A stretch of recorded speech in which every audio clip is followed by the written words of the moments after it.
Yo, what's up guys? Victor here with another Everything Technology video. You guys seem to really enjoy the 24 hours later video I did on the Google Pixel 4 XL. So I'm bringing you guys another video before the full review, so stay tuned for that. And if you aren't already subscribed, be sure to hit that subscribe button and click on that bell icon. That way you're notified every single time I drop a new video. So these are 4 likes and dislikes on the Google Pixel 4 XL. Let's get right into this video. Okay, so we're gonna start off with likes. So the very first thing that I like on the Pixel 4 XL is Face Unlock. But before I get a little bit more into that, I do gotta mention when I first used Face Unlock, I didn't like it that much because for some reason it would get stuck and not recognize my face just randomly. But after I went to settings and deleted my face off of it and rescanned it, it worked very fast and smooth. Being an iPhone user, this is noticeably faster, and it always impresses me on how fast it unlocks my phone. And it can be quite aggravating sometimes because I'm literally just trying to read my notifications. But luckily in settings, you can turn it off to where it doesn't pass the notification screen. That way you're able to still view your notifications straight from the lock screen. And oh yeah, I forgot to mention that Face Unlock works with your eyes closed. So this could be a security hazard for some people, especially if you don't trust the people around you.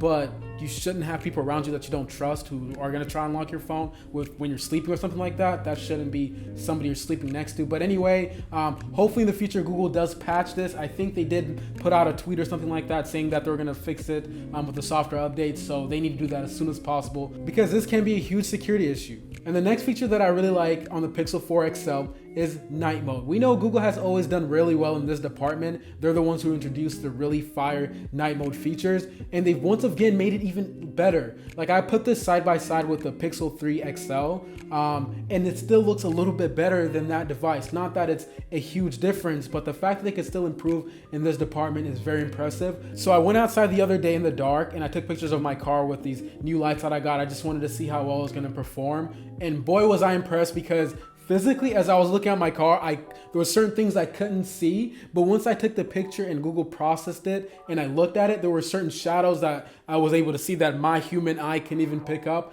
It was very impressive. It's kind of like what you get with those full frame cameras and where you take a picture at like f1.4 and it looks brighter than your natural vision. It's very impressive, and I gotta say that Google did a wonderful job once again with the night mode. And the third thing I like on this phone is that 90Hz 1440p OLED panel. This display looks extremely smooth. Navigating through Android 10 looks amazing, but there is one thing that I do gotta mention is the fact that Google does have it to where it automatically adapts depending on the application and the setting you're using it on, that it's gonna switch between 90Hz and 60Hz. That way it preserves on battery life. But the thing is, a lot of people found that it was favoring 60Hz more than 90Hz. But luckily there is an option on developer settings and where you can have that 90Hz display always on.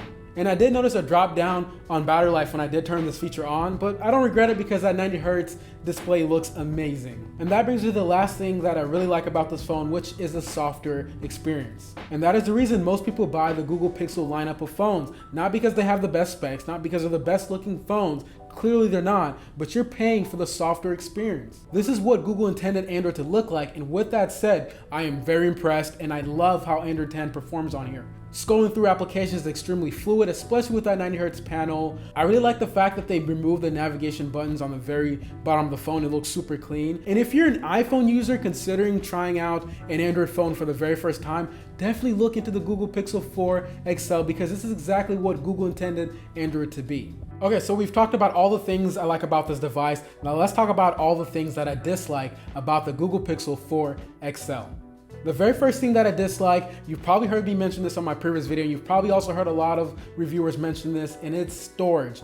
This department sucks on this phone. It's only available in 64 and 128 gigs in 2019. Keep in mind that a lot of its competitors are offering like 500 gigs and even up to a terabyte of storage. And what makes it even worse is the fact that they no longer offer full resolution image backups for free. So now you're forced to pay $800 for 64 gigs of storage, and you're forced to pay about $3 a month for full quality image backups. This is quite disappointing, and I gotta say, Google is almost regressing in this department because last year, in one of the biggest features that were mentioned with the Google Pixel 3 and their other Google Pixel devices is the fact that you get full resolution image backups, and the fact that it's lacking on this phone that sucks. It sucks a lot. And that brings me to the next thing that I don't like about the Pixel 4 XL, and that is the display. Not that I don't like that 90Hz panel. I love it. It's super smooth, and I mentioned in multiple videos that I like it. But it's the fact that it doesn't get that bright. I live out here in Georgia. It gets over 100 Fahrenheit. It gets super hot outside,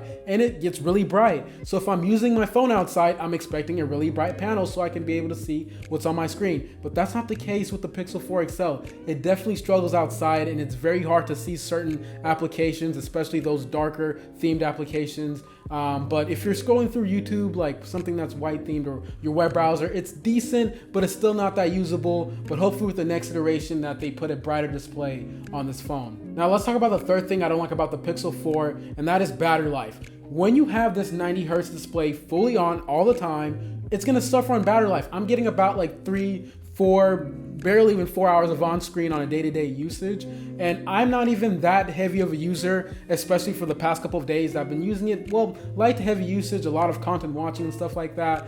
But yeah, when you have that 90Hz panel always on, it definitely taxes on the battery life department. So if you're worried about battery here, you're gonna probably have to keep that always on feature off. And finally, the last thing that I dislike about the Google Pixel 4 XL, this one was actually very tough to think about. I could only really think of 3 at first. Like I sat here for a while to really think about this one. Well, not for a while, like it was in the back of my head, but I was like, maybe this is too basic of a like and dislike, and I kind of already mentioned this, but I want to be a little bit more detailed, and that is pricing and just recommendation. Like it's very hard to recommend this phone for the price tag. It starts at $800. This is more expensive than the iPhone 11. Very rarely do you see phones more expensive than what Apple's offering, and this is clearly $100 more. As a Pixel user, if you're in the ecosystem, then you're probably gonna upgrade to this phone because you're already invested into that.